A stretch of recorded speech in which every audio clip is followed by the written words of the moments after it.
soft state that Pakistan has been holding in contempt and has been conducting one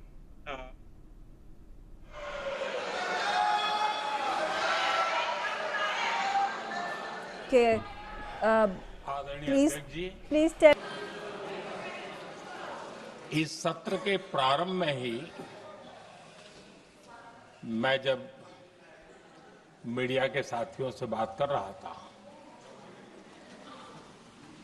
तब मैंने सभी माननीय सांसदों को अपील करते हुए एक बात का उल्लेख किया था। मैंने कहा था कि ये सत्र भारत के विजयोत्सव का सत्र है।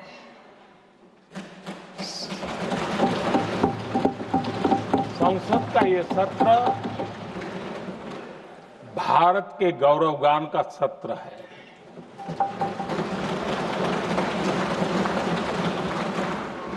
आदरणीय अध्यक्ष जी, जब मैं विजयोत्सव की बात कर रहा हूं तब मैं कहना चाहूंगा कि ये विजयोत्सव आतंकी हेडक्वार्टर्स को मिट्टी में मिलाने का है।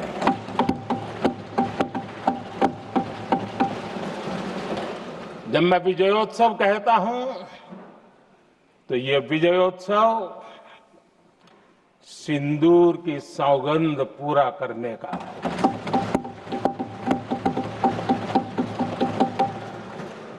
मैं जब ये विजयोत्सव कहता हूं तो ये भारत की सेना के शौर्य और सामर्थ्य का विजय गाथा कह रहा है।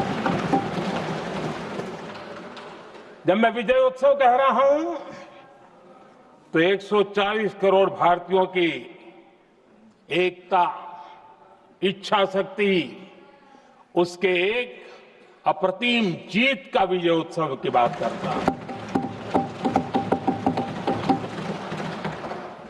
आदरणीय अध्यक्ष जी, मैं इसी विजय भाव से इस सदन में भारत का पक्ष रखने के लिए खड़ा हुआ।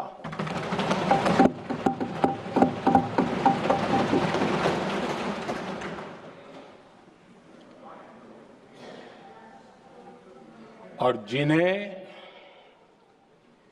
भारत का पक्ष नहीं दिखता है उन्हें मैं आईना दिखाने के लिए खड़ा हुआ।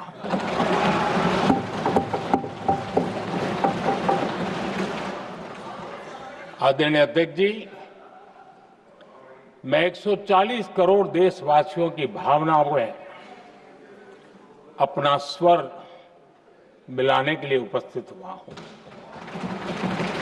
ये 140 करोड़ देशवासियों की भावना के जो गुंज है, जिस सदन में सुनाई दी है, मैं उसे अपना एक स्वर मिलाने खड़ा हुआ।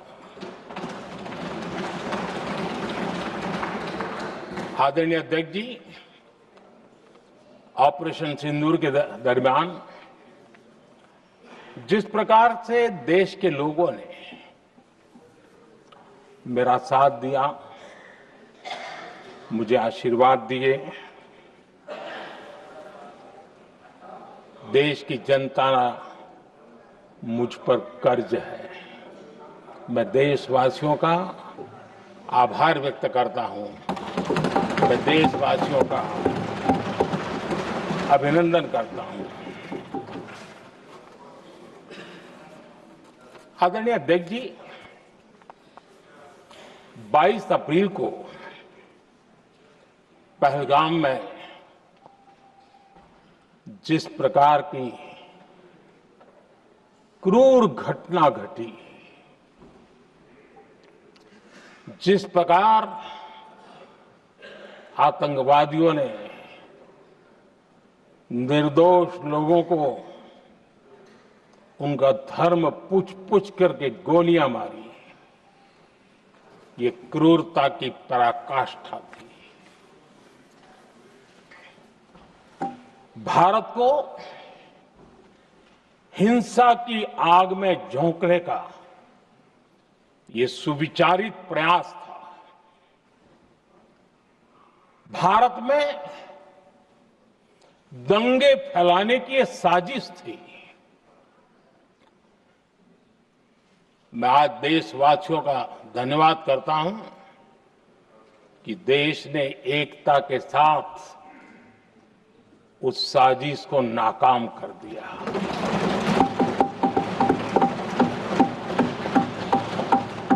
आदरणीय अध्यक्ष जी,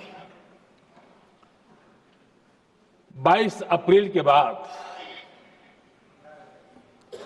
मैंने एक सार्वजनिक रूप से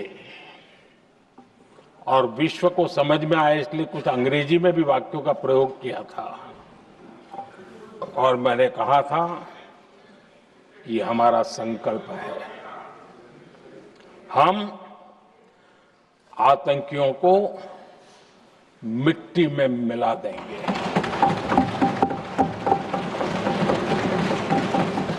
और मैंने सार्वजनिक रूप से कहा था, सजा उनके आकाओं को भी होगी और कल्पना से भी बड़ी सजा मिलेगी।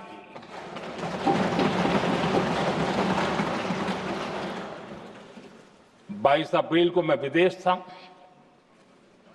मैं तुरंत लौट के आया और आने के तुरंत बाद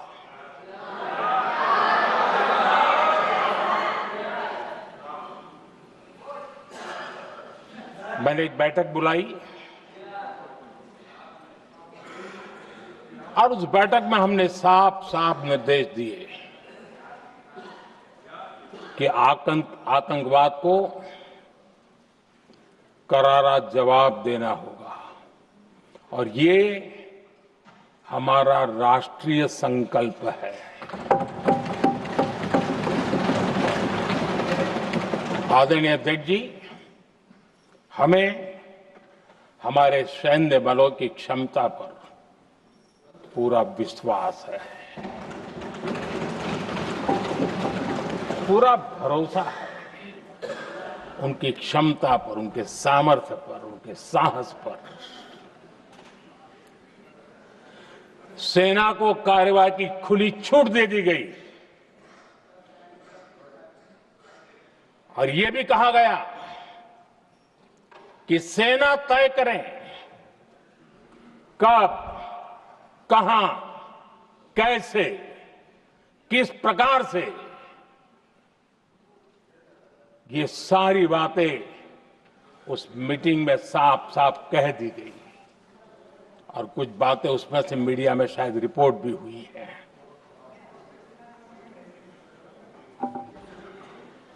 हमें गर्व है आतंकियों को वो सजा दी और सजा ऐसी है कि आज भी आतंक के उन आकाओं की नींद उड़ी हुई है।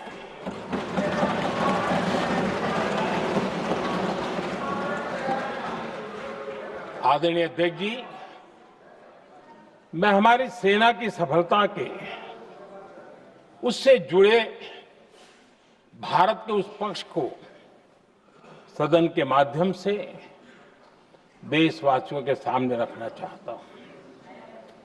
पहला पक्ष, पहलगाम हमले के बाद से ही पाकिस्तानी सेना को अंदाजा लग चुका था कि भारत कोई बड़ी कार्रवाई करेगा। उनके तरफ से न्यूक्लियर की धमकियों के भी बयान आना शुरू हो चुके थे। भारत ने 6 मई रात और 7 मई सुबह जैसा तय किया था वैसी कार्रवाई की और पाकिस्तान कुछ नहीं कर पाया। 22 मिनट में 22 अप्रैल का बदला निर्धारित लक्ष्य के साथ हमारी सेना ने ले लिया। दूसरा पक्ष,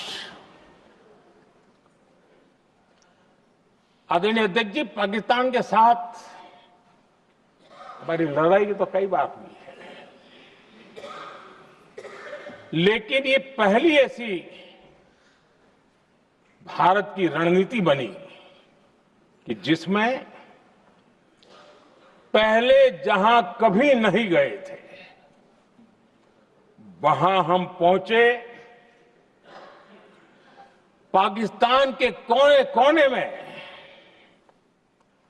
आतंकी अड्डों को धुआं धुआं कर दिया गया।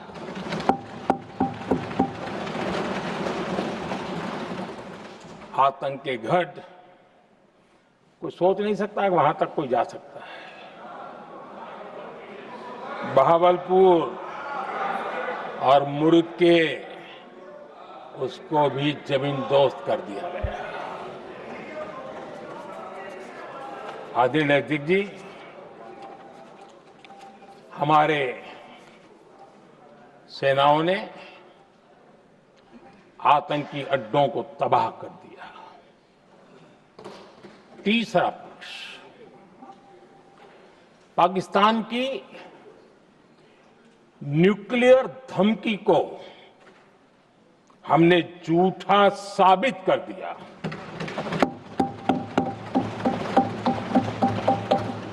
भारत ने सिद्ध कर दिया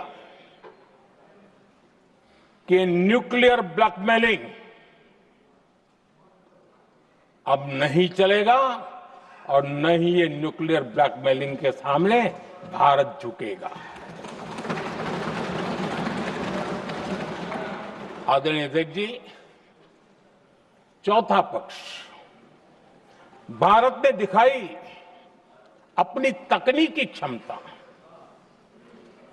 पाकिस्तान के सीने पर सटीक प्रहार किया। पाकिस्तान के एयरबेस एसेट्स को भारी नुकसान हुआ और आज तक उनके कई एयरबेस आईसीयू में पड़े हैं। आज टेक्नोलॉजी आधारित युद्ध का युग है। ऑपरेशन सिंदूर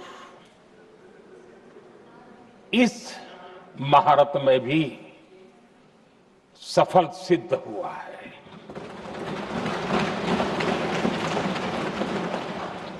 अगर पिछले 10 साल में जो हमने तैयारियां की हैं वो न की होती तो इस तकनीक के युग में हमारा कितना नुकसान हो सकता था, इसका हम अंदाज लगा सकते हैं। पांचवा पक्ष,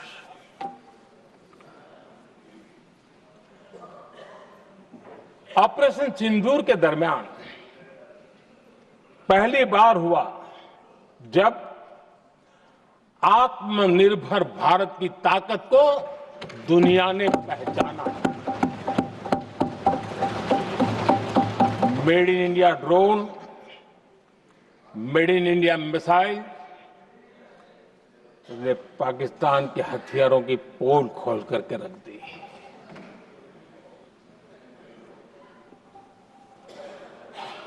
आदरणीय अध्यक्ष जी, और भी एक महत्वपूर्ण काम जो हुआ है, वैसे जब राजीव गांधी जी थे उस समय उनके जो एक डिफेंस का काम देखने वाले अमोस थे,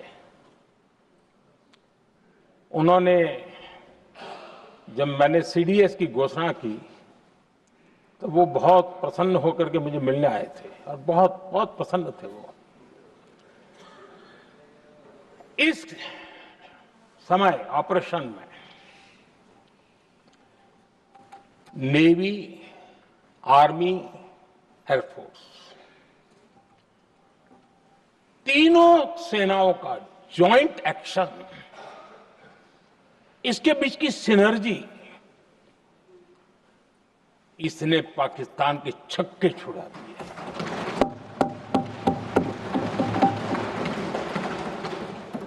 आदरणीय अध्यक्ष जी, आतंक की घटनाएं पहले भी देश में होती थी, लेकिन पहले आतंकवादियों के मास्टरमाइंड निश्चिंत होते थे और वो आगे की तैयारी में लगे रहते थे। उनको पता था कुछ नहीं होगा। लेकिन अब स्थिति बदल गई है। अब हमले के बाद मास्टरमाइंड को नींद नहीं आती। उनको पता है कि भारत आएगा और मार के जाएगा।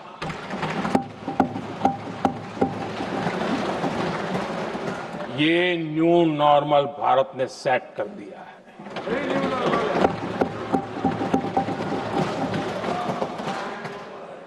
आदरणीय अध्यक्ष जी, दुनिया ने देख लिया कि हमारी कार्यवाही का दायरा कितना बड़ा, स्केल कितना बड़ा। सिंदूर से लेकर के सिंधु तक पाकिस्तान पर कार्रवाई की है। ऑपरेशन सिंदूर ने तय कर दिया कि भारत में आतंकी हमले की, उसके आकाओं को और पाकिस्तान को भारी कीमत चुकानी पड़ेगी। अब ऐसे ही नहीं जा सकते। आदरणीय अध्यक्ष जी, ऑपरेशन सिंदूर से स्पष्ट होता है कि भारत ने 3 सूत्र तय किए हैं।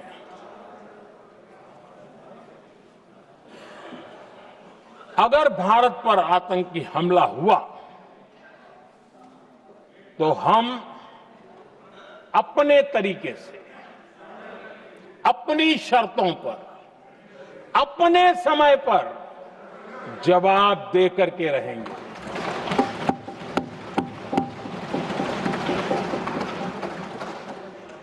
दूसरा,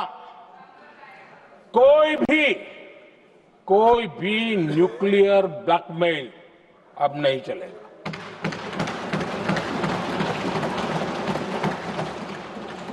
और तीसरा, हम आतंक की सरपरस्त सरकार और आतंक के आकाओं, उनको अलग अलग नहीं देखेंगे। आदरणीय अध्यक्ष जी,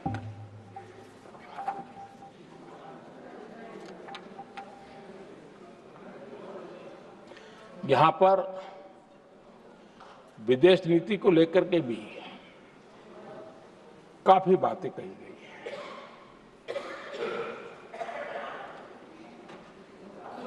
दुनिया के समर्थन को लेकर के भी काफी बातें कही गई हैं। मैं आज सदन में कुछ बातें पूरी स्पष्टता से कह रहा हूं। दुनिया में किसी भी देश ने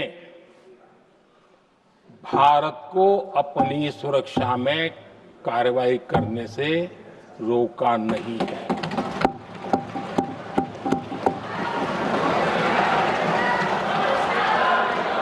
संयुक्त राष्ट्र 193 कंट्रीज,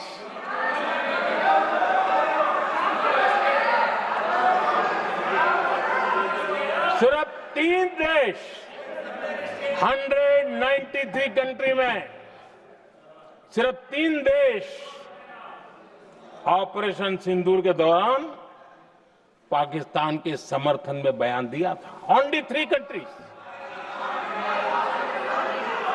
क्वाड हो, ब्रिक्स हो, फ्रांस, रूस, जर्मनी, कोई भी देश का नाम ले लीजिए, तमाम देश दुनिया भर से भारत को समर्थन मिला है।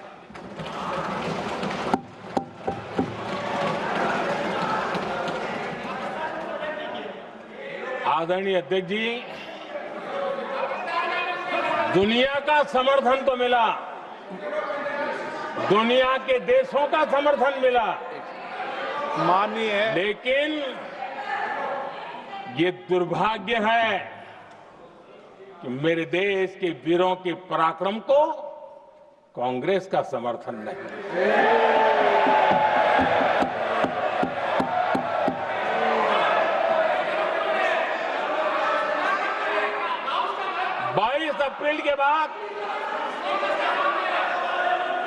22 अप्रैल के आतंकी हमले के बाद 3-4 दिन में ही ये उछल रहे थे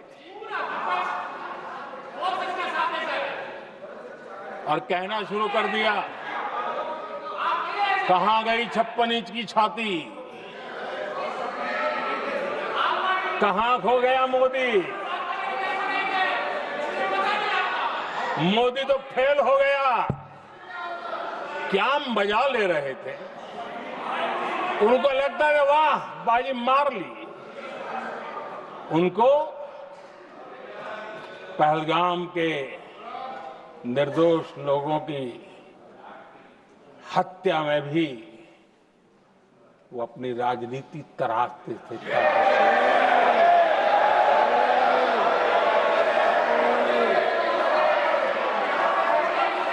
अपनी स्वार्थी राजनीति के लिए मुझ पर निशाना साध रहे थे, लेकिन उनकी ये बयानबाजी, इनका छिछोरापन देश के सुरक्षा बलों का मनोबल गिरा रहा था। माननीय प्रतिपक्ष के नेता, एक मिनट, प्रतिपक्ष के नेता आपकी बात सबने ध्यान से सुनी। आप बेटे कांग्रेस कर रहे हैं और कुछ नेताओं को पीछे से, ये उचित नहीं है आपके लिए। न भारत के सामर्थ्य पर भरोसा है और न ही भारत की सेनाओं पर, इसलिए वो लगातार ऑपरेशन सिंदूर पर सवाल उठा रहे हैं। ऐसा करके आप लोग मीडिया में हेडलाइंस तो ले सकते हैं, लेकिन देशवासियों के दिलों में जगह नहीं बना सकते।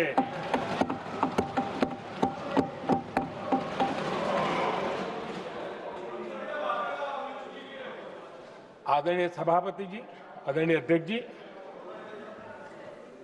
10 मई को भारत ने ऑपरेशन सिंदूर के तहत हो रहे एक्शन को रोकने की घोषणा की।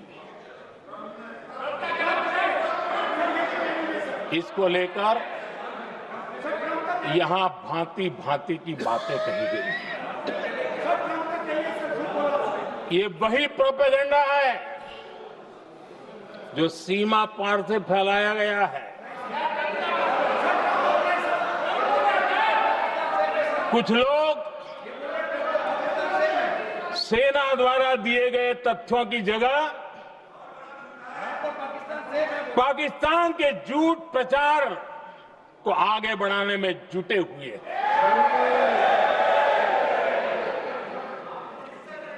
जबकि भारत का रुख हमेशा स्पष्ट रहा है। आदरणीय अध्यक्ष जी, कुछ चीजें मैं जरा स्मरण भी कराना चाहता हूं। जब सर्जिकल स्ट्राइक हुआ, उस समय हमने लक्ष्य तय किया था, हमारे जवानों को तैयार करके कि हम उनके इलाके में जाकर के आतंकियों के जो लॉन्चिंग पैड है उनको नष्ट करेंगे। और सर्जिकल स्ट्राइक, एक रात के उस ऑपरेशन में हमारे लोग सूर्योदय होते होते काम पूरा करके वापस आए। लक्ष्य निर्धारित था कि ये करना है। जब बालाकोट एयर स्ट्राइक किया तो हमारा लक्ष्य तय था कि आतंकियों के जो ट्रेनिंग सेंटर्स है, इस बार हम उसको तबाह करेंगे, और हमने वो भी करके दिखाया। ऑपरेशन सिंदूर के समय हमारा लक्ष्य तय था, और हमारा लक्ष्य था कि आतंक के जो एपी सेंटर है और पहलगाम के आतंकियों को जहां से पुरजोश योजना बनी, ट्रेनिंग मिली, व्यवस्था मिली, उस पर हमला करेंगे। हमने उनके नाभि पर हमला कर दिया।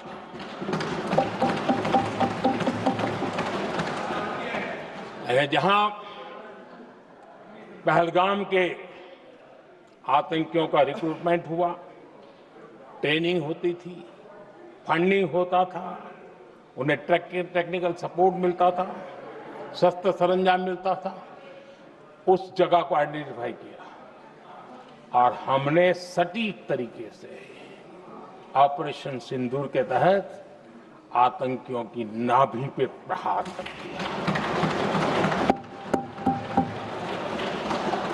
और आदरणीय अध्यक्ष जी, इस बार भी हमारी सेना ने 100% लक्ष्यों को हासिल करके देश के सामर्थ्य का परिचय किया।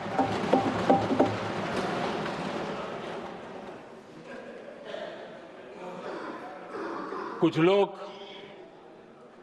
जानबूझ करके कुछ चीजें भूलने में इंटरेस्टेड होते हैं। देश भूलता नहीं है, देश को याद है।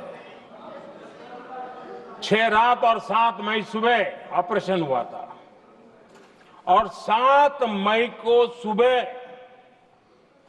भारत ने प्रेस कॉन्फ्रेंस हमारी सेना ने की, और इस प्रेस कॉन्फ्रेंस में भारत ने स्पष्ट कर दिया था,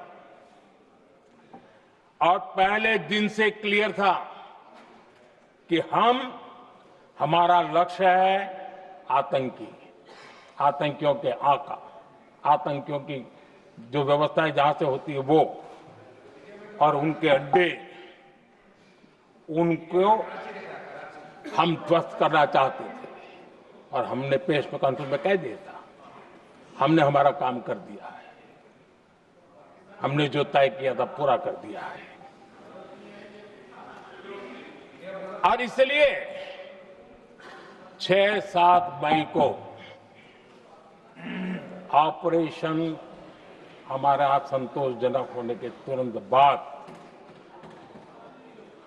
कल जो राजनाथ जी ने कहा था, मैं डंके की चोट पर दोबारा दोहराता हूं, भारत की सेना ने पाकिस्तान की सेना को चंद मिनटों में बता दिया कि हमारा ये लक्ष्य था, हमने ये लक्ष्य पूरा कर दिया है, ताकि उनको पता चले और हमें भी पता चले कि उनके दिल दिमाग में क्या चलता है।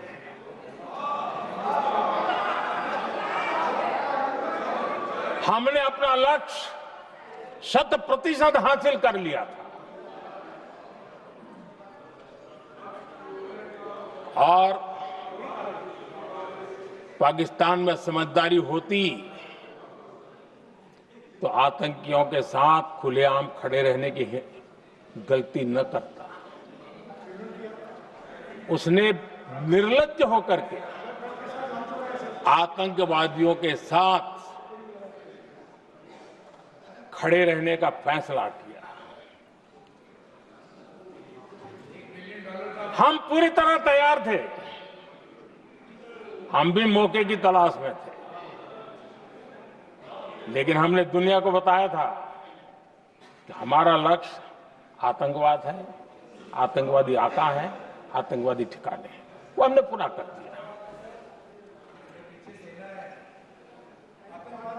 लेकिन जब पाकिस्तान ने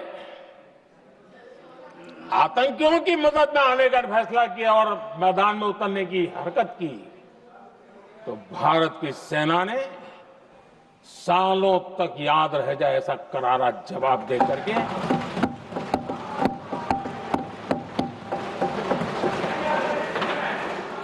9 मई की मध्य रात्रि और 10 मई की एक प्रकार से सुबह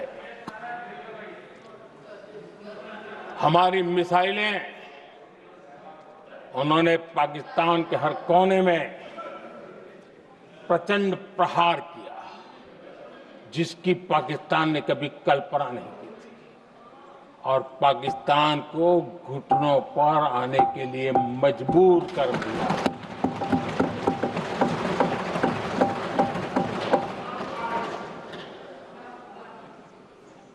और आपने टीवी में भी देखा है वहां से क्या बयान आते थे। पाकिस्तान के लोग, अरे मैं तो स्विमिंग पूल में नहा रहा था, कोई कह रहा था मैं तो दफ्तर जाने की तैयारी कर रहा था। हम कुछ सोचे पहले तो भारत ने तो हमला कर दिया। ये पाकिस्तान के लोगों के बयान है और देश ने देखे हैं। स्विमिंग पूल में नहा रहा था।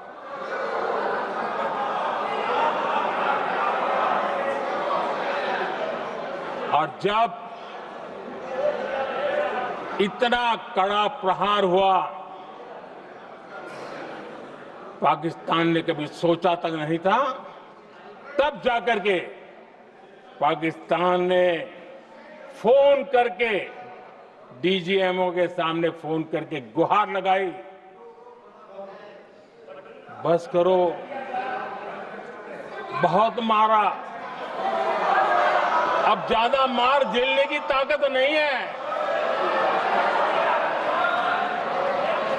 प्लीज हमला रोक दो। ये पाकिस्तान के डीजीएमओ का फोन था।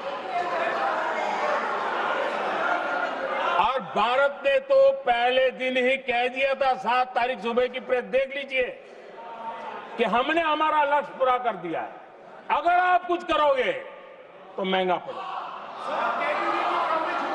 और आप धीरे ऐसे कैसे चलता है? प्लीज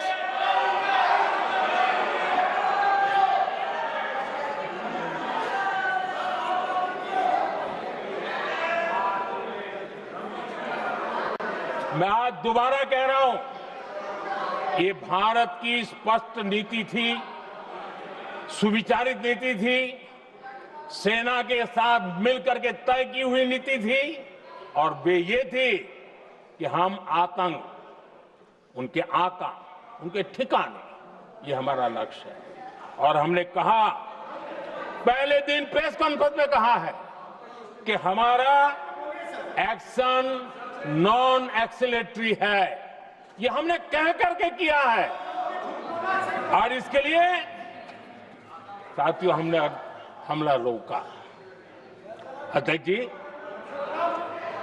दुनिया के किसी भी नेता ने भारत के ऑपरेशन रोकने के लिए नहीं कहा।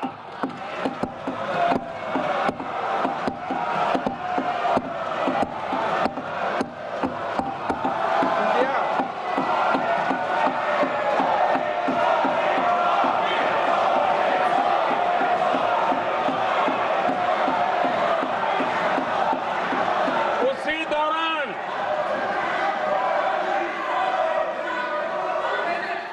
9 तारीख को रात को अमेरिका के उपराष्ट्रपति जी ने मुझसे बात करने का प्रयास किया। वो घंटे भर कोशिश कर रहे थे, लेकिन मेरी सेना के साथ मीटिंग चल रही थी, तो मैंने उनका फोन उठा नहीं पाया। बाद में मैंने उनको कॉल बैक किया। मैंने कहा कि आपका फोन था, 3-4 बार आपका फोन आ गया, क्या है? तो अमेरिका के उपराष्ट्रपति जी ने मुझे फोन पे बताया कि पाकिस्तान बहुत बड़ा हमला करने वाला है, ये उन्होंने मुझे बताया। मेरा जो जवाब था,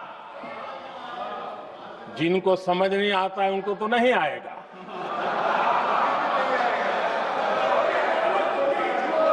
मेरा जवाब था, अगर पाकिस्तान का ये इरादा है तो उसे बहुत महंगा पड़ेगा। ये मैंने अमेरिका के उपराष्ट्रपति को कहा।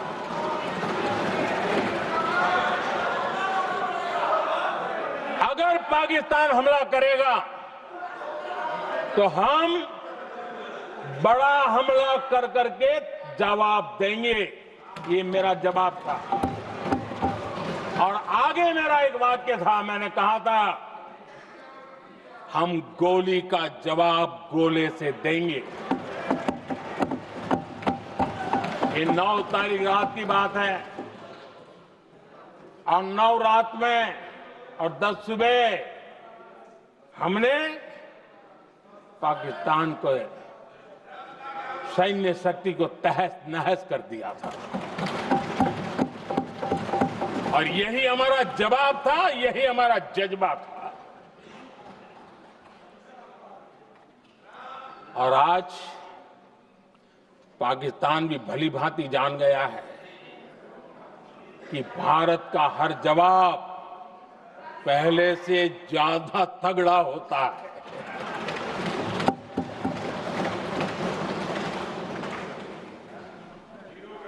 उसे यह भी पता है कि अगर भविष्य में नौबत आई तो भारत आगे कुछ भी कर सकता है। और इसलिए मैं फिर से लोकतंत्र के इस मंदिर में दोहराना चाहता हूं, ऑपरेशन सिंदूर जारी है।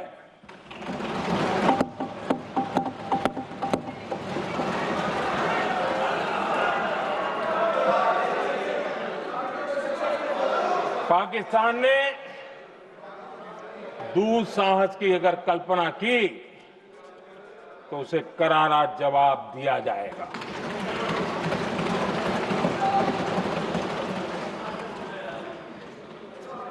आदरणीय अध्यक्ष जी, आज का भारत आत्मविश्वास से भरा हुआ है। आज का भारत आत्मनिर्भरता के मंत्र को लेकर के पूरी शक्ति के साथ तेज गति से आगे बढ़ रहा है। देश देख रहा है भारत आत्मनिर्भर बनता जा रहा है। लेकिन देश ये भी देख रहा है कि एक तरफ तो भारत आत्मनिर्भरता की ओर तेज गति से आगे बढ़ रहा है, लेकिन कांग्रेस मुद्दों के लिए पाकिस्तान पर निर्भर होती जा रही है।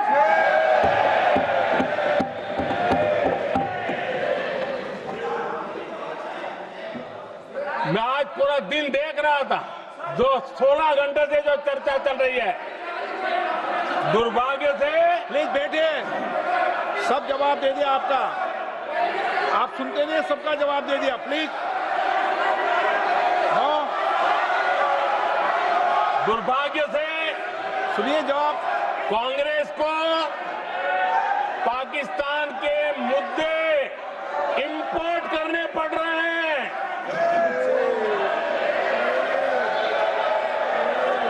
आदरणीय अध्यक्ष जी, आज के वॉरफेयर में इंफॉर्मेशन और नैरेटिव्स की प्लीज बैठिए। बहुत बड़ी भूमिका है।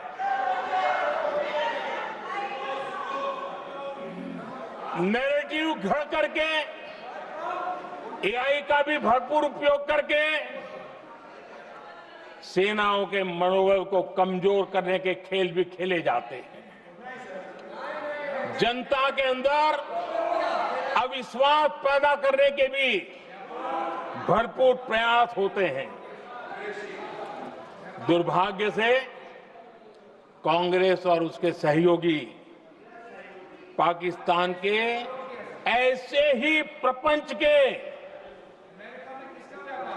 प्रवक्ता बन चुके हैं।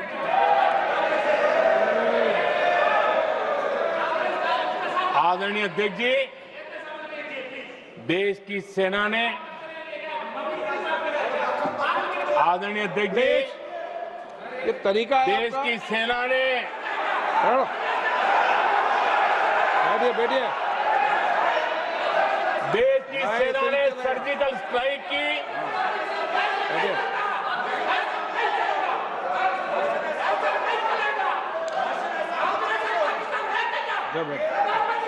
बैठिए बैठिए।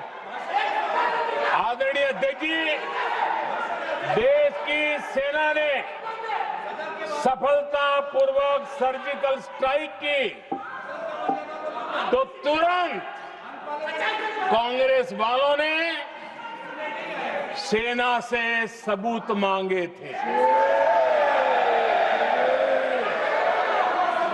लेकिन जब उन्होंने देश का मूड देखा, देश का मिजाज देखा, तो सुर उनके बदलने लगे और बदल करके क्या कहने लगे? कांग्रेस के लोगों ने कहा, ये सर्जिकल स्ट्राइक क्या बड़ी बात है, ये तो हमने भी की थी। एक ने कहा 3 सर्जिकल स्ट्राइक की थी, दूसरे ने कहा 6 सर्जिकल स्ट्राइक की थी, तीसरे ने कहा 15 सर्जिकल स्ट्राइक की थी।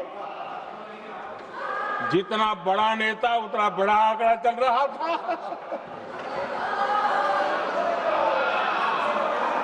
आदरणीय अध्यक्ष जी, इसके बाद बालाकोट में सेना ने एयर स्ट्राइक की। अब एयर स्ट्राइक तो ऐसी थी कि वो कुछ कह नहीं सकते थे, इसलिए ये तो नहीं कहा कि भाई हमने भी की थी। उसमें तो उन्होंने समझदारी दिखाई, लेकिन फोटो मांगने लगे। एयर स्ट्राइक हुई तो फोटो दिखाओ, क्या कहां गिरा, क्या तोड़ा, कितने मरे, बस यही पूछते रहे। पाकिस्तान भी यही पूछता था, ये भी यही पूछते थे। इतना ही नहीं, आदरणीय अध्यक्ष जी, जब पायलट अभिनंदन पकड़े गए तो पाकिस्तान में तो खुशी का माहौल होना स्वाभाविक था कि उनके हाथ में भारतीय सेना का एक पायलट उनके हाथ लगा था। लेकिन यहां पर भी कुछ लोग थे जो कानों कानों में कह रहे थे,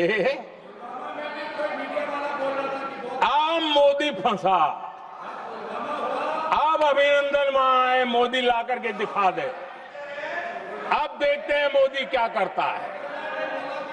आज डंके की चोट पर अभिनंदन वापिस आए।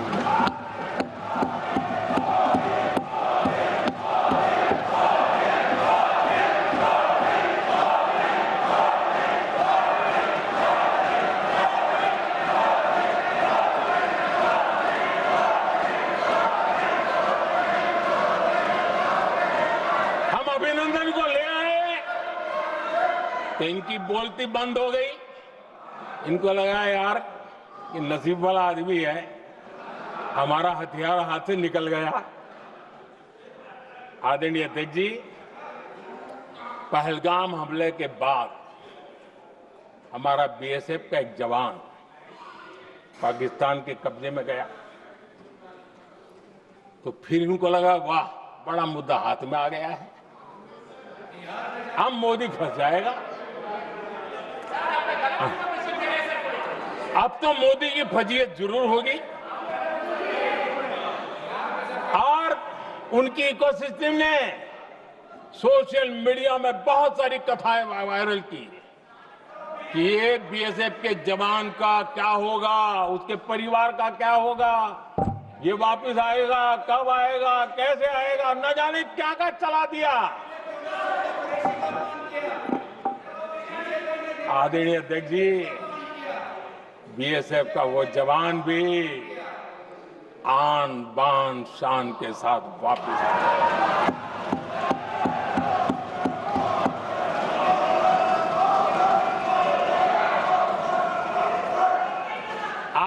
आतंकवादी रो रहे हैं,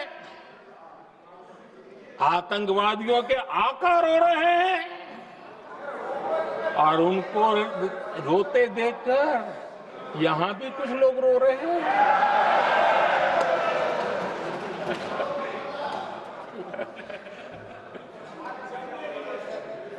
अब देखिए, सर्जिकल स्ट्राइक चल रही थी, उसके बाद उन्होंने एक खेल खेलने की कोशिश की, बात जमी नहीं। एयर स्ट्राइक हुई तो दूसरा खेल खेलने की कोशिश की, वो भी जमी नहीं। जब ये ऑपरेशन सिंदूर हुआ तो उन्होंने नया पैंतरा शुरू किया, और क्या शुरू किया? रोक क्यों दिया? पहले तो मानने को तैयार नहीं थे कि मुक्त करते, अब कहते रोक क्यों दिया? बाहर बयान बहादुरों,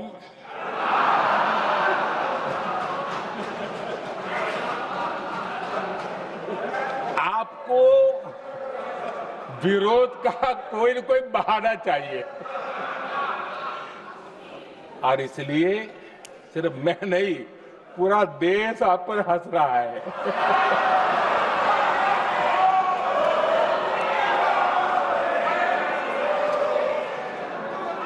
आदरणीय अध्यक्ष जी, सेना का विरोध, सेना के प्रति एक पता नहीं नेगेटिविटी, ये कांग्रेस का पुराना रवैया रहा। देश ने अभी करगिल विजय दिवस मनाया, लेकिन देश पूरी तरह जानता है कि उनके कार्यकाल में और आज तक करगिल के विजय को कांग्रेस ने अपनाया नहीं। न करगिल विजय दिवस मनाया है, न करगिल विजय का गौरव किया। इतिहास साक्षी है अध्यक्ष जी। जब डोकलाम में सैन्य हमारा शौर्य दिखा रहा था, तब कांग्रेस के नेता चुपके चुपके किससे ब्रीफिंग लेते थे, वो सारी दुनिया अब जान गई।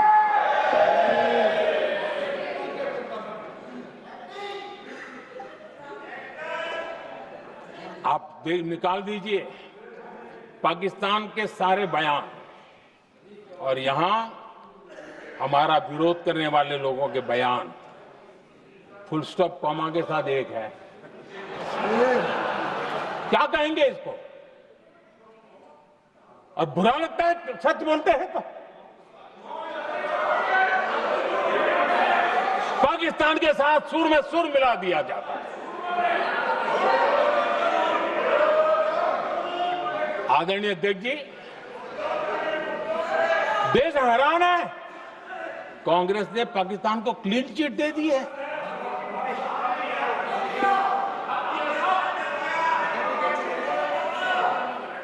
उनकी ये हिम्मत, और इनकी आदत जाती नहीं है, ये हिम्मत कि पहलगाम के आतंकी पाकिस्तानी थे, इसका सबूत दो।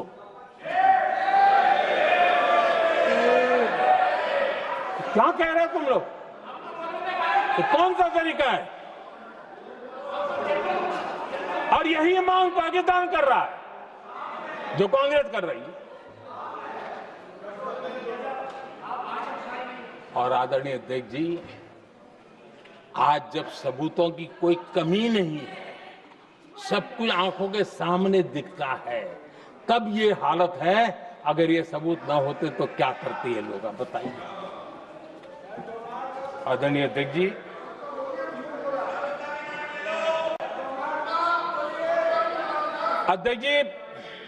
ऑपरेशन सिंदूर के एक पार्ट की तरफ तो चर्चा भी बहुत होती है, ध्यान भी जाता है, लेकिन देश के लिए कुछ गौरव की क्षणें होती हैं, ताकत की परिचय होता है, उसकी तरफ भी ध्यान जाना बहुत आकर्षित है।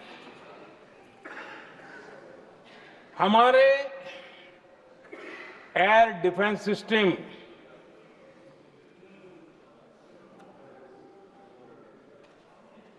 दुनिया में इसकी चर्चा है।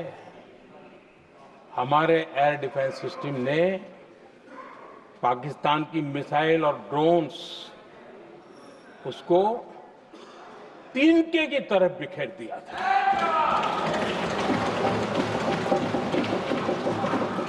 आदरणीय अध्यक्ष जी, मैं एक आंकड़ा आज बताना चाहता हूं, पूरा देश गर्व से भर जाएगा। कुछ लोगों का क्या होगा मैं नहीं जानता, पूरा देश गर्व से भर जाएगा। 9 मई को पाकिस्तान ने करीब 1000 मिसाइलों और आर्म्ड ड्रोन्स के भारत पर बहुत बड़ा हमला करने की कोशिश की। 1000 ये मिसाइलें भारत के किसी भी हिस्से पर गिरती तो वहां भयंकर तबाही मचती, लेकिन 1000 मिसाइल्स और ड्रोन्स को भारत ने आसमान में ही चूर चूर कर दिया।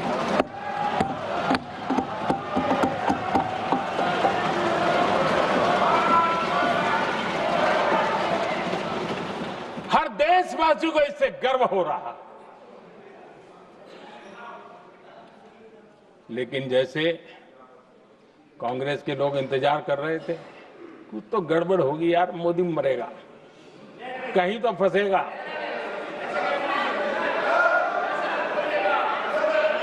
पाकिस्तान ने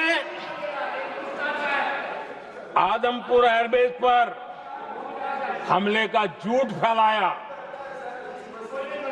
उस झूठ को बेचने की भरपूर कोशिश की, पूरी ताकत दी लगा दी।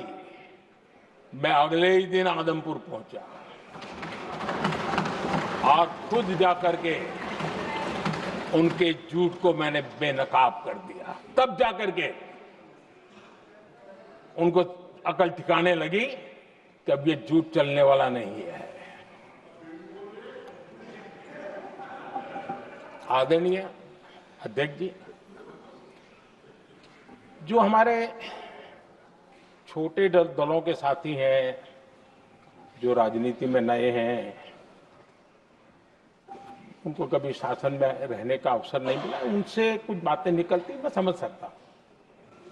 लेकिन कांग्रेस पार्टी ने इस देश में लंबे समय तक राज किया है, उसको शासन की व्यवस्थाओं का पूरा पता है, उन चीजों से वो निकले हुए लोग हैं, उनके लिए शासन व्यवस्था क्या होती इसकी समझ पूरी है, अनुभव है उनके पास। उसके बाद भी विदेश मंत्रालय तुरंत जवाब दे, उसको स्वीकारना नहीं। विदेश मंत्री जवाब दे, इंटरव्यू दे, बार बार बोले, उसको स्वीकारना नहीं। गृह मंत्री बोले, रक्षा मंत्री बोले, किसी पर भरोसा नहीं। जिसने इतने सालों तक राज किया, उनको देश की व्यवस्थाओं पर अगर भरोसा नहीं है, तब शक उठता है कि क्या हालत हो गई है इनकी। आदरणीय अध्यक्ष जी, अब कांग्रेस का भरोसा पाकिस्तान के रिमोट कंट्रोल से बनता है और बदलता है।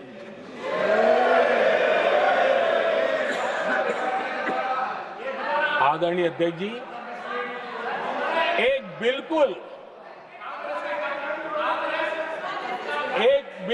कांग्रेस के नए सदस्य, यानी उनको तो क्षमा करनी चाहिए, नए सदस्य को क्या कहेंगे, लेकिन कांग्रेस के आका जो उनको लिख करके देते हैं और उनसे बुलवाते हैं, खुद में हिम्मत नहीं है, उनसे बुलवाते हैं कि ऑपरेशन सिंदूर ये तो तमाशा था,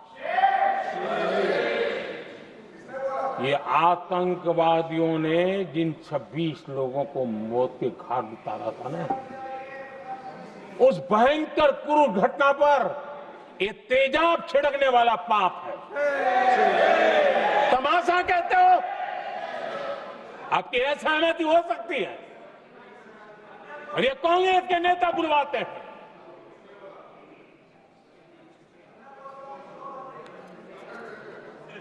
आदरणीय अध्यक्ष जी, पहलगाम के हमलावरों को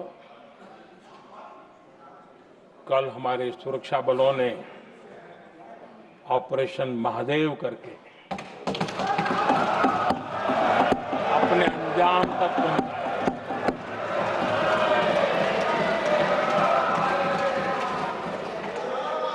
लेकिन मैं हैरान हूं कि यहां ठहाके लगा के पूछा गया कि आखिर ये कल ही क्यों हुआ।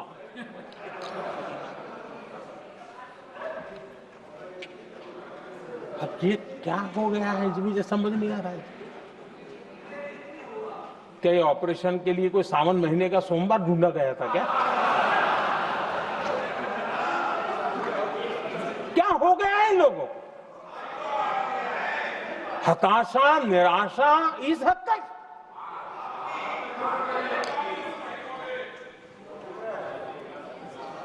और देखिए मजा, पिछले कई सप्ताह से हाँ ऑपरेशन सिंदूर वगैरह तो ठीक है, पहलगाम के आतंकियों का क्या हुआ, पहलगाम के आतंकियों का अब हुआ तो कल क्यों हुआ?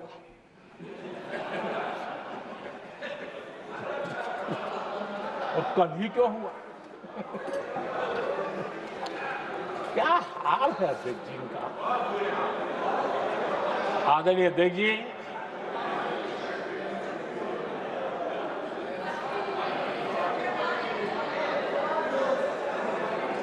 आदरणीय अध्यक्ष जी, शास्त्रों में कहा गया है, हमारे शास्त्रों में कहा गया है, शस्त्रेण रक्षिते राष्ट्रे, शस्त्रेण रक्षिते राष्ट्रे शास्त्र चर्चा प्रवर्तते। अर्थात जब राष्ट्र शस्त्र से सुरक्षित होते हैं तभी वहां शास्त्र की, ज्ञान की चर्चाएं जन्म ले पाती है। जब सीमा पर सेनाएं मजबूत होती है तभी लोकतंत्र प्रखर होता है। आदरणीय अध्यक्ष जी, ऑपरेशन सिंदूर बीते दशक में भारत की सेना के सशक्तिकरण का एक साक्षात प्रमाण है। ऐसे ही नहीं हुआ है। कांग्रेस के शासन के दौरान सेनाओं को आत्मनिर्भर बनाने के संबंध में सोचा तक नहीं जाता था। आज भी आत्मनिर्भर शब्द की मजाक उड़ाई जाती है। वैसे वो महात्मा गांधी से आया हुआ है, लेकिन आज भी मजाक उड़ाई जाती है। हर रक्षा सौदे में कांग्रेस अपने मौके खोजती रहती थी।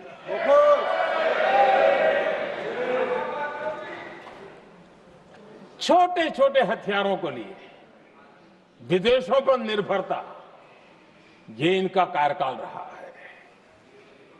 Bullet proof jacket, night vision camera तक नहीं होते थे।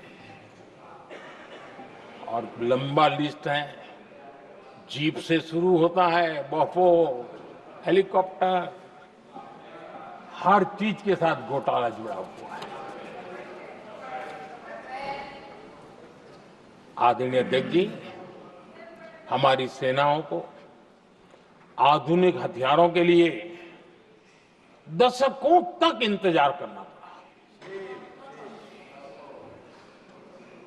आजादी के पहले, और इतिहास गवाह, एक जमाना था जब डिफेंस मैन्युफैक्चरिंग में भारत का आवाज सुनाई देती थी। जिस समय तलवारों से लड़ा जाता था ना, तब भी तलवारें भारत की श्रेष्ठ मानी जाती थी। हम डिफेंस के इक्विपमेंट में आगे थे। लेकिन आजादी के बाद जो एक मजबूत डिफेंस इक्विपमेंट मैन्युफैक्चरिंग का हमारा दायरा था, जो हमारा पूरा इकोसिस्टम था, उसको सोच समझ करके तबाह कर दिया गया, उसको दुर्बल किया गया।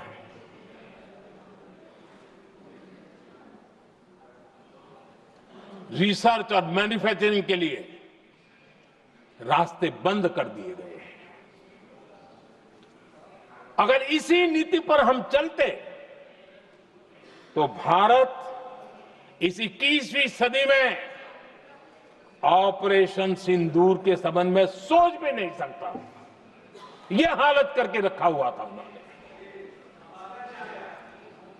भारत को सोचना पड़ता कि अगर कोई एक्शन लेना है तो शस्त्र कहां से मिलेंगे, साधन कहां से मिलेगा, बारूद कहां से मिलेगा, समय पर मिलेगा या नहीं मिलेगा, बीच बचाव में रुकता नहीं जाएगा, ये टेंशन पालना पड़ता है।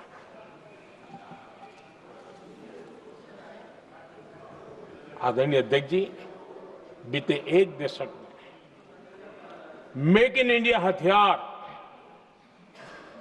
सेना को मिले, उन्होंने इस ऑपरेशन में बहुत निर्णायक भूमिका निभाई।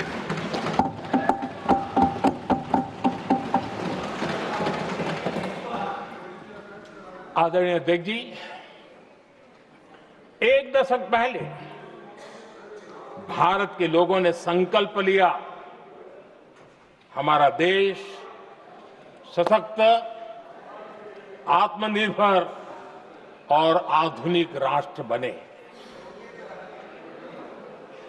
रक्षा, सुरक्षा, हर क्षेत्र में बदलाव के लिए एक के बाद एक ठोस कदम उठाए गए, सीरीज ऑफ रिफॉर्म्स किए गए और देश में सेना में जो रिफॉर्म्स हुए हैं, जो आजादी के बाद पहली बार हुए।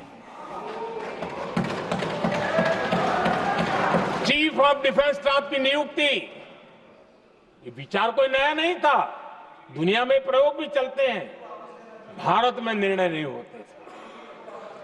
हमने, ये बहुत बड़ा रिफॉर्म था, हमने किया और बहुत ही, मैं हमारी तीनों सेनाओं का अभिनंदन करता हूं कि इस व्यवस्था को उन्होंने दिल से सहयोग किया है, दिल से स्वीकार किया है।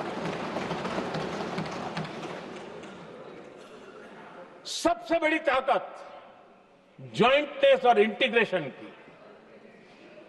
इस समय नेवी हो, एयरफोर्स हो, आर्मी हो, ये इंटीग्रेशन और ज्वाइंटनेस ने हमारी ताकत को अनेक गुना बढ़ा दिया और उसका परिणाम भी हमें नजर में आया है, ये हमने करके दिखाया। सरकार की जो डिफेंस प्रोडक्शन की कंपनियां थी, उसमें हमने रिफॉर्म किए। शुरुआत में वहां पर आग लगाना, आंदोलन करवाना, हड़तालें करवाने के खेल चल रहे थे, अभी भी बंद नहीं हुए हैं, लेकिन देश हित को सर्वोपरि मान करके उन डिफेंस इंडस्ट्री के हमारे जो लोग थे सरकारी व्यवस्था में, उन्होंने इसको मन से लिया, रिफॉर्म को स्वीकार किया और वो भी आज बहुत प्रोडक्टिव बन गए। इतना ही नहीं, हमने प्राइवेट सेक्टर के लिए भी डिफेंस के दरवाजे खोल दिए हैं और आज भारत का प्राइवेट सेक्टर आगे आ रहा है। आज स्टार्टअप्स डिफेंस के क्षेत्र में हमारे 27-30 साल के नौजवान, टियर 2, टियर 3 सिटी के नौजवान, कई कुछ जगह तो बेटियां स्टार्टअप का नेतृत्व कर रही है। डिफेंस के सेक्टर में सैकड़ों की तादाद में आज स्टार्टअप काम कर रहे हैं। ड्रोन्स, एक प्रकार से मैं कह सकता हूं, ड्रोन्स की जितनी भी एक्टिविटी हमारे देश में हो रही है, शायद एवरेज 30-35 की उम्र होगी जो लोग कर रहे हैं, वो सारे लोग, और सैकड़ों की तादाद में कर रहे हैं। और उसका ताकत, क्योंकि इनका भी योगदान था इसमें, जिन्होंने इस प्रकार के प्रोडक्शन किए हैं, और वो हमें ऑपरेशन सिंदूर में बहुत काम आए। मैं उन सबके प्रयासों को बहुत साधुवाद करता हूं और मैं उनको विश्वास दिलाता हूं, आगे बढ़िए, अब देश रुकने वाला नहीं है। आदरणीय अध्यक्ष जी, डिफेंस सेक्टर में मेक इन इंडिया ये नारा नहीं था। हमने इसके लिए बजट पॉलिसी में जो परिवर्तन करना था, जो नए इनिशिएटिव ले रहे थे, वो नए इनिशिएटिव लिए। और सबसे बड़ी बात, क्लियर कट विजन के साथ हमने देश में make in India defence sector के अंदर तेज गति से हम आगे बढ़ रहे हैं।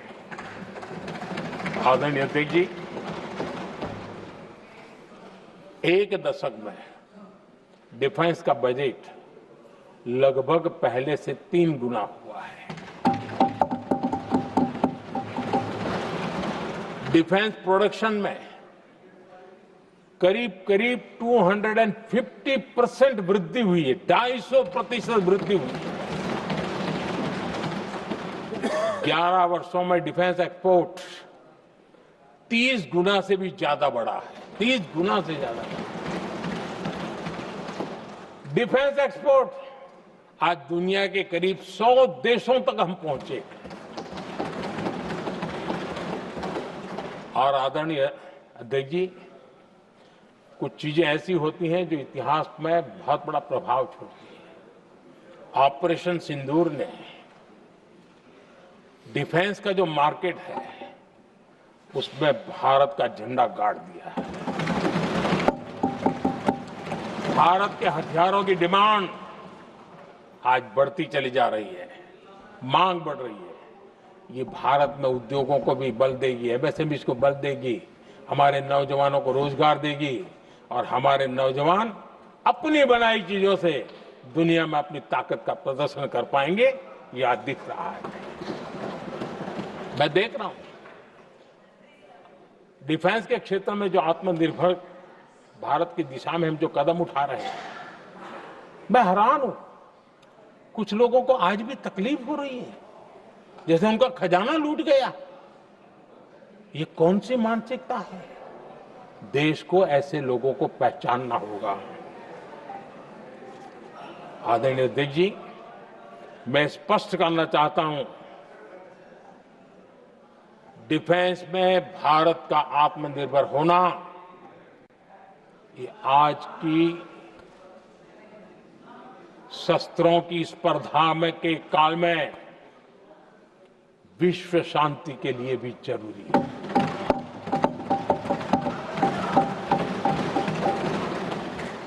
मैं पहले भी कह चुका हूं, भारत युद्ध का नहीं, बुद्ध का देश है।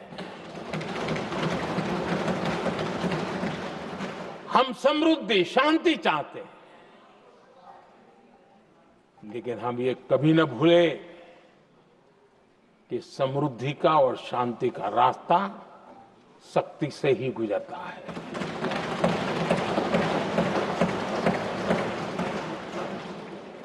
आदरणीय अध्यक्ष जी, हमारा भारत छत्रपति शिवाजी महाराज, महाराजा रणजीत सिंह, राजेंद्र चोला, महाराणा प्रताप, लसित बोरफुकन और महाराजा सुहेलदेव का देश है।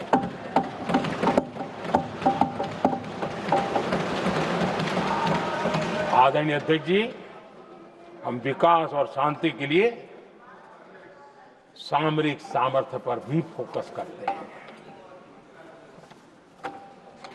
आदरणीय अध्यक्ष जी, कांग्रेस के पास नेशनल सिक्योरिटी का विजन न पहले था और आज तो सवाल ही नहीं उठता है।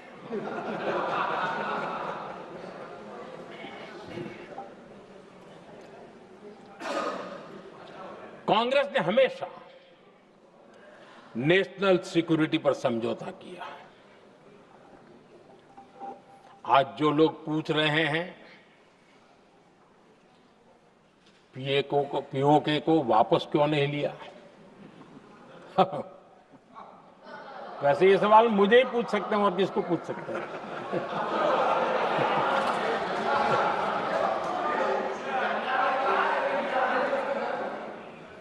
लेकिन इसके पहले जवाब देना होगा पूछने वालों को। किसकी सरकार ने पीओके पर पाकिस्तान को कब्जा करने का अवसर दिया था। जवाब साफ है, जवाब साफ है। जब भी मैं नेहरू जी की चर्चा करता हूं तो कांग्रेस और उसका पूरा इकोसिस्टम बिलबिला जाता है, पता नहीं क्या है। आदरणीय अध्यक्ष जी, हम एक शेर सुना करते थे, मुझे ज्यादा इसका ज्ञान तो नहीं है लेकिन सुनते थे। लम्हों ने खता की और सदियों ने सजा पाई। आजादी के बाद से ही जो फैसले लिए गए उनकी सजा आज तक देश भुगत रहा है।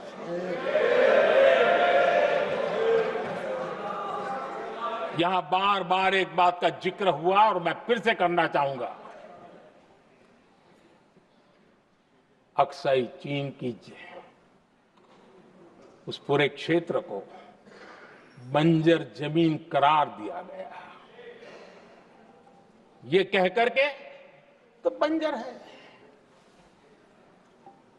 देश की 38,000 वर्ग किलोमीटर जमीन हमें खोनी पड़ी।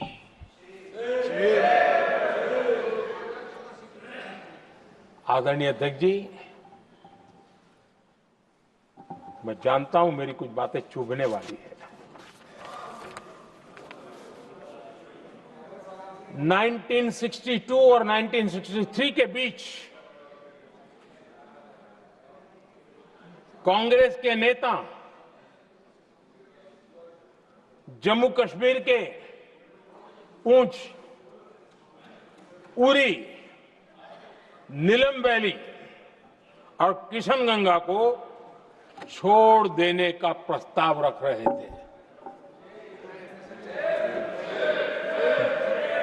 भारत की भूमि, आदरणीय अध्यक्ष जी, और वो भी लाइन ऑफ पीस के नाम पर किया जा रहा था। 1966 रण ऑफ कच्छ पर इन्हीं लोगों ने मध्यस्थता स्वीकार की। ये था उनका राष्ट्रीय सुरक्षा का विजन। एक बार फिर उन्होंने भारत का करीब 800 वर्ग किलोमीटर क्षेत्र पाकिस्तान को सौंप दिया, जिसमें छड़बेट भी शामिल है, कि कहीं उसको छड़ाबेट भी कहते हैं। 1965 की जंग में हाजीपीर पास को हमारी सेना ने वापस जीत लिया था, लेकिन कांग्रेस ने उसे फिर लौटा दिया। 1971 पाकिस्तान के 93,000 फौजी हमारे पास बंदी थे। पाकिस्तान का हजारों वर्ग किलोमीटर एरिया हमारी सेना ने कब्जा किया था। हम बहुत कुछ कर सकते थे, विजय की स्थिति में थे। उस दौरान अगर थोड़ी सा विजन होता, थोड़ी सी समझ होती, तो पीओके वापस लेने का निर्णय हो सकता। वो मौका था, वो मौका भी छोड़ दिया गया। अरे इतना ही नहीं, इतना सारा जब सामने टेबल पर था, अरे कम से कम करतारपुर साहब को तो ले सकते थे, वो ही नहीं कर पाया। 1974 श्रीलंका को कच्चथीवू द्वीप को गिफ्ट कर दिया गया। आज तक हमारे मछुआरे भाई बहनों को इससे परेशानी होती है, उनकी जान पर आफत आती है। क्या गुनाह था तमिलनाडु के मेरे फिशरमैन भाई बहनों का कि आपने उनका हक छीन लिया और दूसरों को गिफ्ट कर दिया? कांग्रेस का दशकों से इरादा लेकर चल रही थी कि सियाचिन से सेना हटा दी जाए। आदरणीय अध्यक्ष जी, 2014 में देश ने इनको मौका नहीं दिया, वरना आज सियाचिन भी हमारे पास नहीं होता।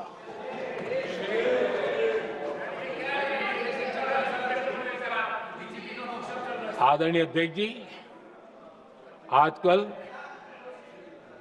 कांग्रेस के जो लोग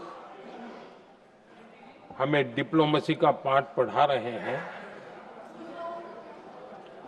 मैं उन्हें उनकी डिप्लोमेसी याद दिलाना चाहता हूं ताकि उनको भी कुछ याद रहे, पता चले। 26/11 जैसे भयंकर हमले के बाद बहुत बड़ा आतंकी हमला था। कांग्रेस का पाकिस्तान से प्रेम नहीं रुका। इतनी बड़ी घटना 26/11 की हुई थी। विदेशी दबाव में हमले के कुछ हफ्तों के भीतर ही कांग्रेस सरकार ने पाकिस्तान से बातचीत शुरू कर दी। आदरणीय अध्यक्ष जी,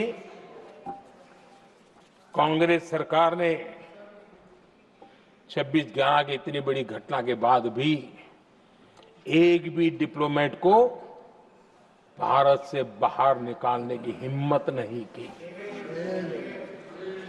छोड़ो इसे, एक वीजा तक कैंसिल नहीं किया, एक वीजा तक कैंसिल नहीं कर पाए थे। देश पर पाकिस्तानी स्पॉन्सर बड़े बड़े हमले होते गए, लेकिन यूपीए सरकार ने पाकिस्तान को मोस्ट फेवर्ड नेशन का दर्जा देकर रखा था।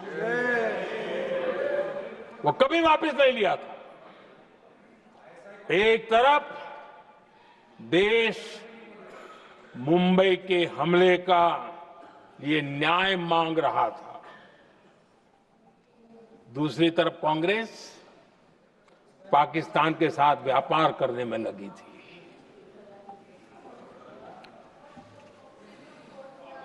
पाकिस्तान वहां से खून की होली खेलने वाले आतंकियों को भेजते रहे और कांग्रेस यहां अमन की आश के मुशायरे किया करती थी। मुशायरे होते थे।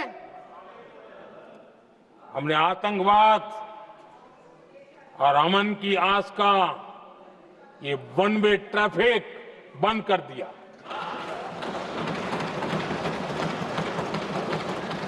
हमने पाकिस्तान का एमएफएन का दर्जा रद्द किया, वीजा बंद किया। हमने अटारी वाघा बॉर्डर को बंद कर दिया। आदरणीय अध्यक्ष जी,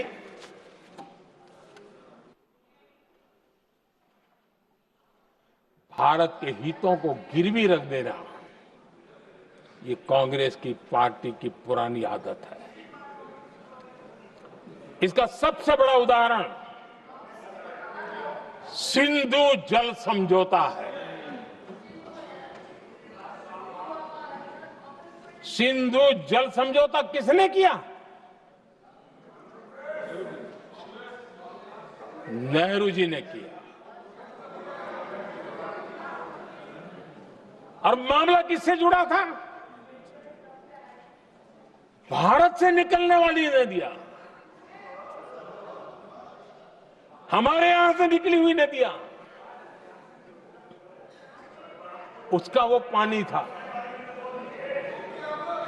और वो नदियां हजारों साल से भारत की सांस्कृतिक विरासत रही है, भारत की चैतन्य शक्ति रही है। भारत को सुजलाम सुफलाम बनाने में उन नदियों का बहुत बड़ा योगदान रहा है। सिंधु नदी जो सदियों से भारत की पहचान हुआ करती थी, उसी से भारत जाना जाता था। लेकिन नेहरू जी और कांग्रेस ने सिंधु और झेलम जैसी नदियों पर विवाद के लिए पंचायत किसको दी? वर्ल्ड बैंक को दी। वर्ल्ड बैंक फैसला करे क्या कर रहा है, नदी हमारी, पानी हमारा।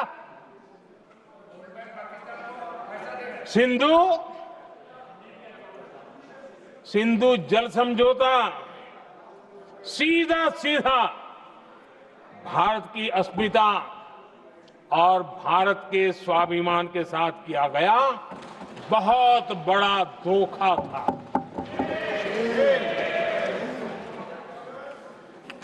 आदरणीय अध्यक्ष जी, आज के देश के युवा ये बात सुनते होंगे तो उनको भी आश्चर्य होगा कि ऐसे लोग थे हमारे देश का काम करते थे। नेहरू जी ने इस ट्रीटी करी और क्या किया? ये जो पानी था, जो नदियां थी, जो भारत से निकल रही थी, उन्होंने 80% पानी पाकिस्तान को देने के लिए वो राजी हो गए। और इतना बड़ा हिंदुस्तान, उसको सिर्फ 20% पानी। कोई मुझे समझाए भाई ये कौन सी बुद्धिमानी थी, कौन सा देश हित था, कौन सी डिप्लोमेसी थी, क्या हालत करके बना के रखा था आप लोगों ने। इतनी बड़ी आबादी वाला हमारा देश, हमारे यहां से निकलती हुई ये नदियां, और सिर्फ 20% पानी, और 80% पानी उन्होंने उसको दिया जो देश खुलेआम भारत को अपना दुश्मन करार कर देता रहा है, दुश्मन कहता रहा। और ये पानी पर किसका हक था? हमारे देश के किसानों का, हमारे देश के नागरिकों का, हमारा पंजाब, हमारा जम्मू कश्मीर, देश के एक बहुत बड़े हिस्से को इन्होंने पानी के संकट में धकेल दिया, इस एक कारण से। और राज्यों के भीतर भी पानी को लेकर के आपस में संघर्ष पैदा हुई है, प्रतिस्पर्धा पैदा हुई, और उनका जिस पर हक था उस पर पाकिस्तान मौज करता रहा।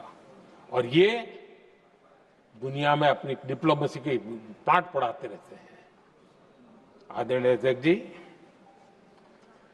अगर ये ट्रीटी न होती तो पश्चिमी नदियों पर कई बड़ी परियोजनाएं बनती। पंजाब, हरियाणा, राजस्थान और दिल्ली, वहां के किसानों को भरपूर पानी मिलता, पीने के पानी की कोई समस्या नहीं रहती। औद्योगिक प्रगति के लिए भारत बिजली बना पाता। इतना ही नहीं, नेहरू जी ने इसके उपरांत करोड़ों रुपए भी दिए ताकि पाकिस्तान नहर बना सके।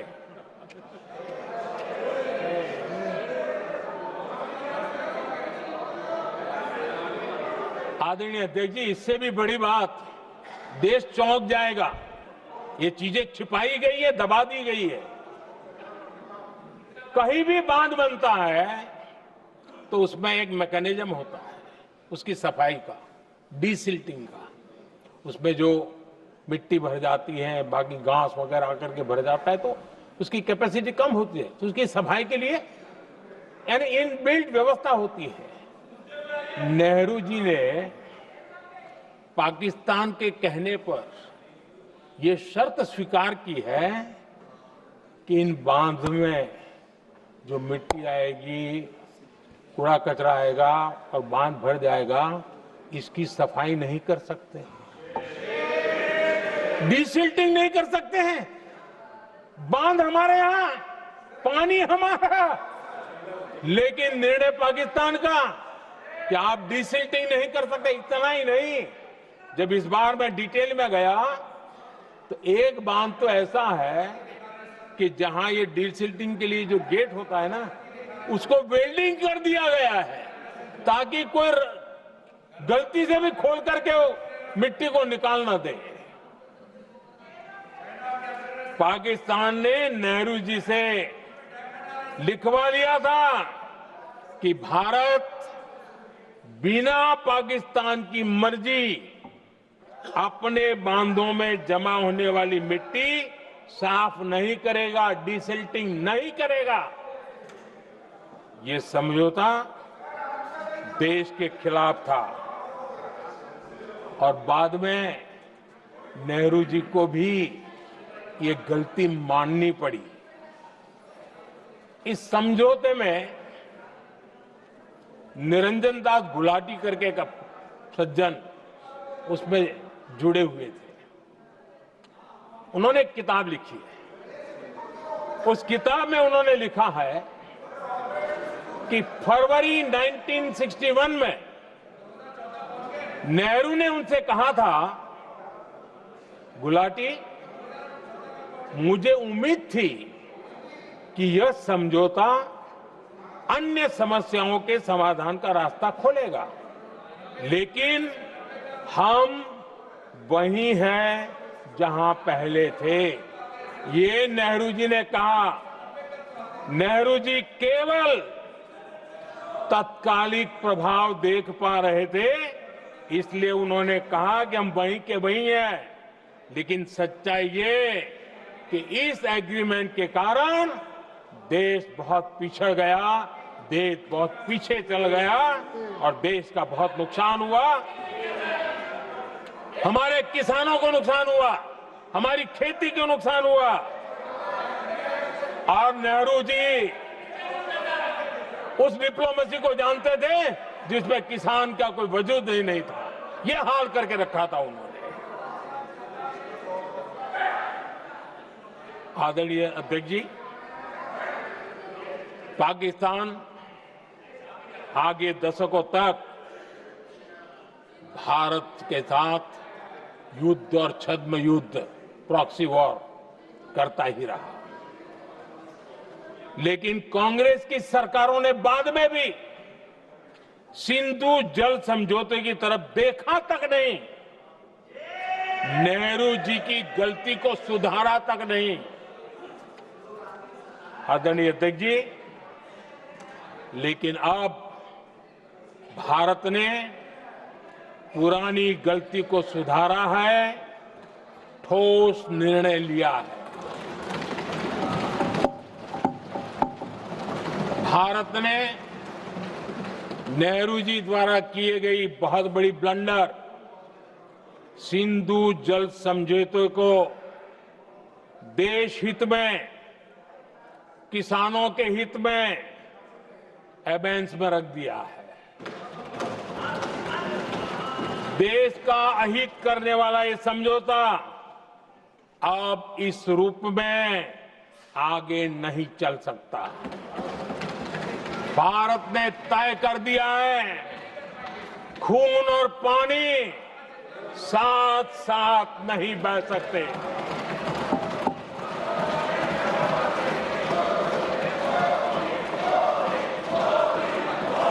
माननीय सदस्य, आप बहुत देर हो गई, आप उपनेता हैं, ये तरीका आप बैठे बैठे टोकते हैं, प्लीज, ये शोभा नहीं देता आपके लिए।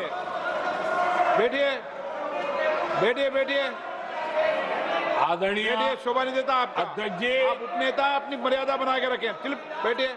वहां बैठे साथी आतंकवाद पर लंबी लंबी बातें करते हैं। जब ये सत्ता में था, जुड़े हुए हैं, जब इनको राज करने का अवसर मिला था, तब देश का हाल क्या है, क्या रहा था, वो आज भी देश भूला नहीं है। 2014 से पहले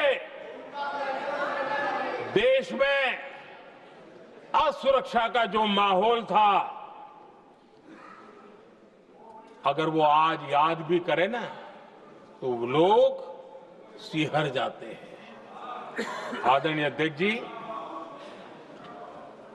हम सबको याद है, जो नई पीढ़ी के बच्चे हैं उनको पता नहीं है, हम सबको पता है। हर जगह पर अनाउंसमेंट होता था, रेलवे स्टेशन पर जाओ, बस स्टैंड पर जाओ, एयरपोर्ट पर जाओ, बाजार में जाओ, मंदिर में जाओ, कहीं पर भी जाओ, जहां भी भीड़ होती है, कोई भी लावारिस चीज दिखे छूना मत, पुलिस को तुरंत जानकारी देना, वो बम हो सकता है। हम 2014 तक यही सुनते आए थे, ये हालात करके रखा था। देश के कोने कोने में यही हाल था। माहौल ये था कि जैसे कदम कदम पर बम बिछे हैं और खुद को ही नागरिकों ने बचाना है, उन्होंने हाथ ऊपर कर दिए थे, अनाउंस कर दिया। आदरणीय अध्यक्ष जी, कांग्रेस की कमजोर सरकारों के कारण देश को कितनी जानें गंवानी पड़ी, हमें अपनों को खोना पड़ा। आदरणीय अध्यक्ष जी, आतंकवाद पर लगाम लगाई जा सकती थी। हमारी सरकार ने 11 साल में ये करके दिखाया, एक बहुत बड़ा सबूत है। 2004 से 14 के बीच जो आतंकी घटनाएं होती थी, उन घटनाओं में बहुत बड़ी कमी आई है। इसलिए देश भी जानना चाहता है,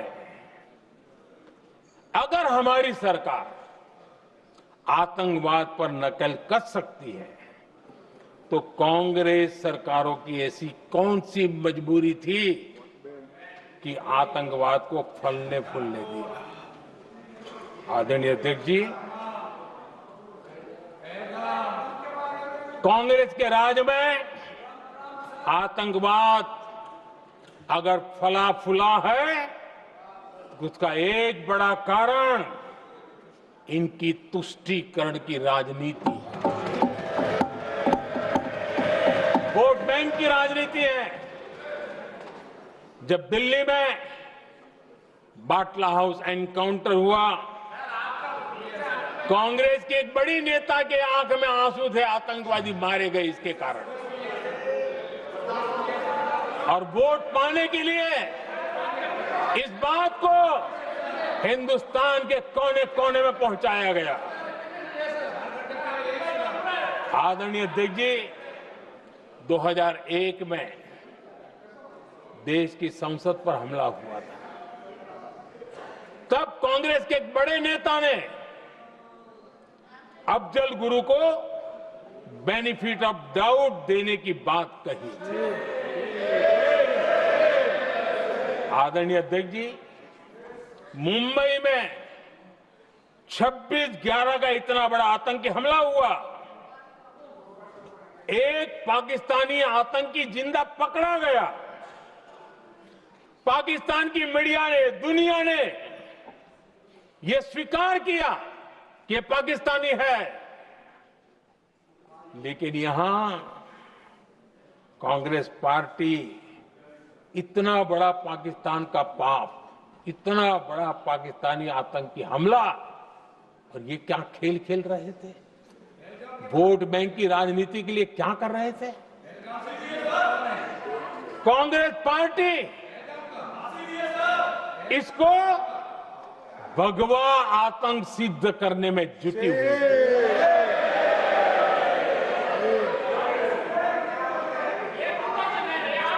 कांग्रेस दुनिया को हिंदू आतंकवाद की थ्योरी बेचने में लगी हुई थी।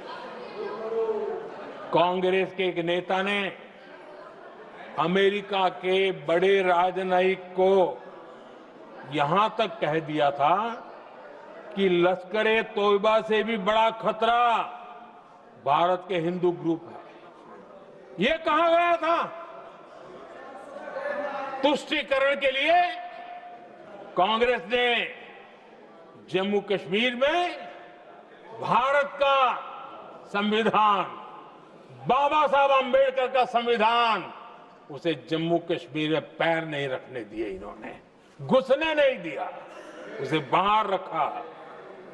तुष्टीकरण और वोट बैंक की राजनीति के लिए कांग्रेस हमेशा देश की सुरक्षा को बलि चढ़ाती रही। आदरणीय अध्यक्ष जी, तुष्टीकरण के लिए ही कांग्रेस ने आतंकवाद से जुड़े कानूनों को कमजोर किया। गृहमंत्री जी ने आज विस्तार से सदन में कहा है, इसलिए मैं इसको रिपीट करना नहीं चाहता। आदरणीय अध्यक्ष जी, मैंने इस सत्र की शुरुआत में आग्रह किया था, मैंने कहा था कि दल हित में हमारे मत मिले न मिले, दल हित में हमारे मत मिले न मिले, देश हित में हमारे मन जरूर मिलने चाहिए। पहलगाम की विभीषिका ने हमें गहरे घाव दिए हैं, उसने देश को झकझोर दिया है। इसके जवाब में हमने ऑपरेशन सिंदूर किया तो सेनाओं के पराक्रम ने, हमारे आत्मनिर्भर अभियान ने देश में एक सिंदूर स्पिरिट पैदा किया है।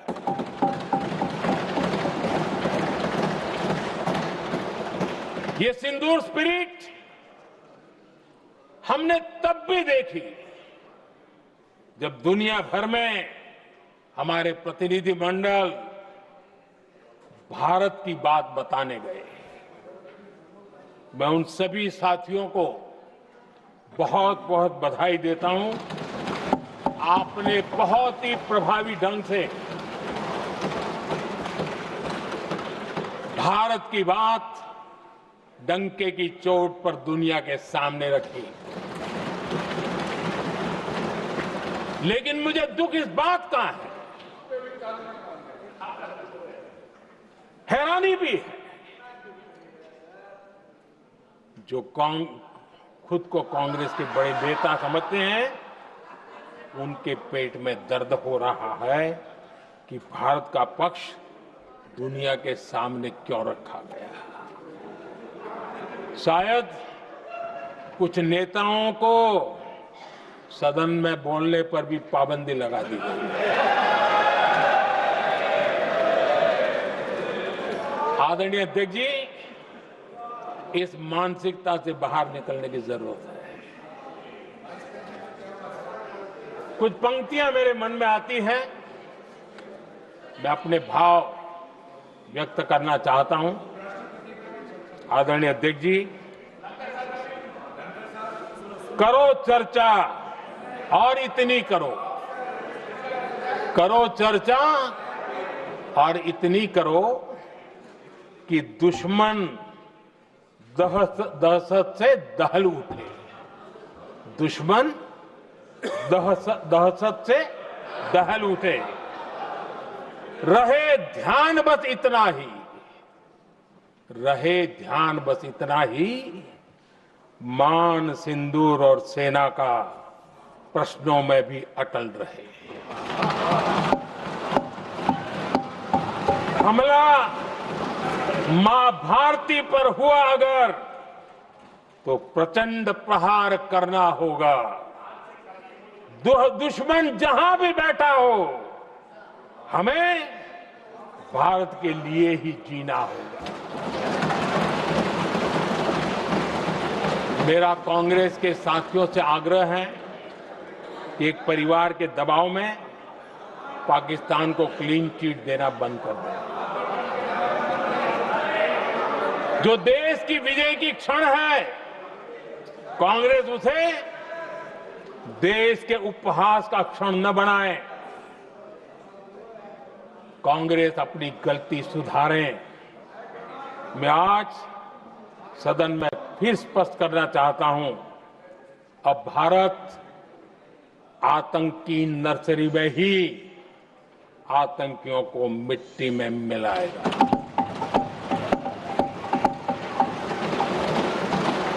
हम पाकिस्तान को भारत के भविष्य खेलने नहीं देंगे और इसलिए ऑपरेशन सिंदूर खत्म नहीं हुआ है, ऑपरेशन सिंदूर जारी है। और ये पाकिस्तान के लिए भी नोटिस है। वो जब तक भारत के खिलाफ आतंक का रास्ता रोकेगा नहीं, तब तक भारत एक्शन लेता रहेगा। भारत का भविष्य सुरक्षित और समृद्ध होगा, यही हमारा संकल्प है। इसी भाव के साथ मैं फिर से सभी सदस्यों को सार्थक चर्चा के लिए धन्यवाद देता हूं और आदरणीय अध्यक्ष जी, मैंने भारत का पक्ष रखा है।